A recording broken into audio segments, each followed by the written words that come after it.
Most people know when they're working on the root cause of an issue or one of the symptoms, the byproducts. If you've ever had back pain, hip pain, knee pain, or any sort of discomfort, you know if what you're working on is going to help relieve the issue completely or just work on the symptom. But here's what's really important. It's not just about working on the system or the symptom, the root cause or the byproduct.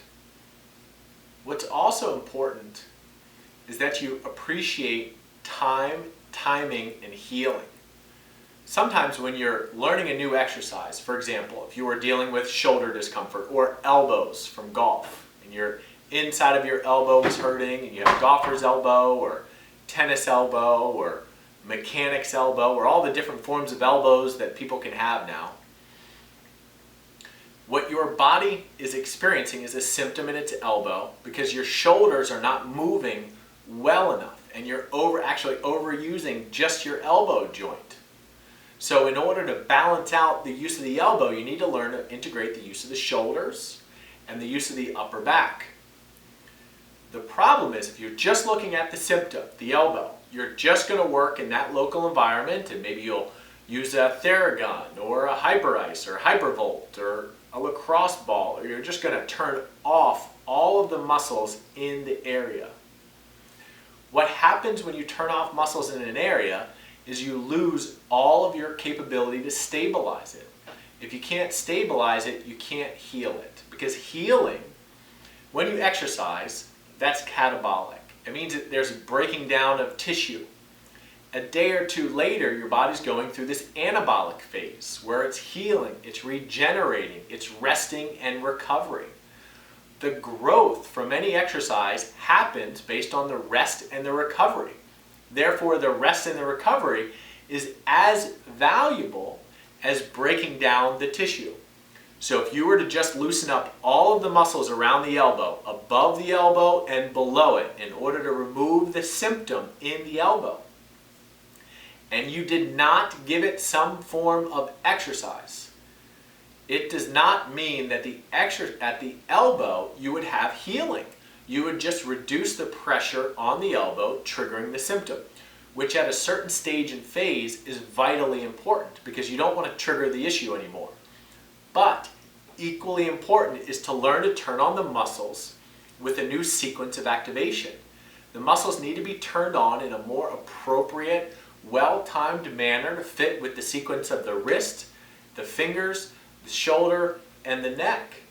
Generally speaking, unless it's a trauma, there is some sort of misfiring, mistiming that's happening inside the muscles as the muscles go to coordinate their efforts with the other parts of the body. Essentially, you need to get everything to work together as a team.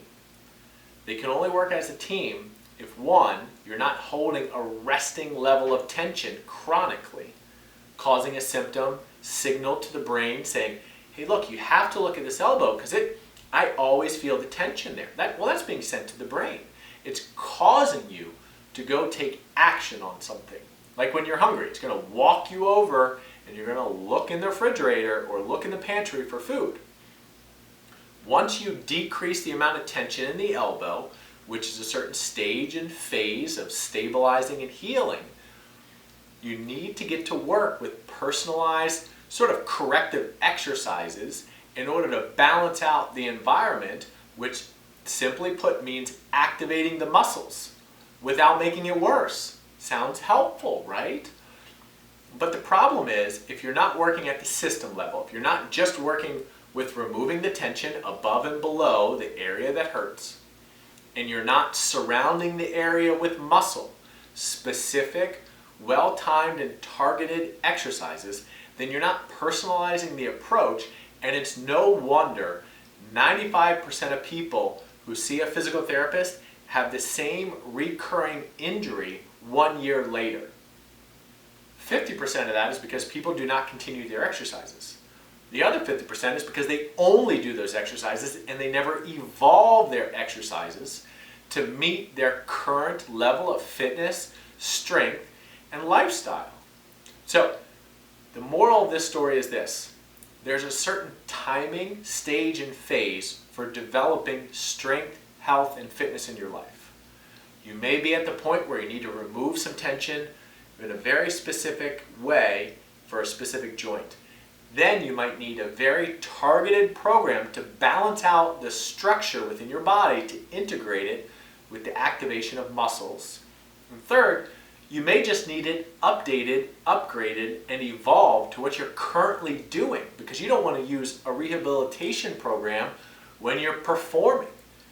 You need to get from storming, norming, through to peak performing, and not let your old program hold you back when you get to that capstone at the end.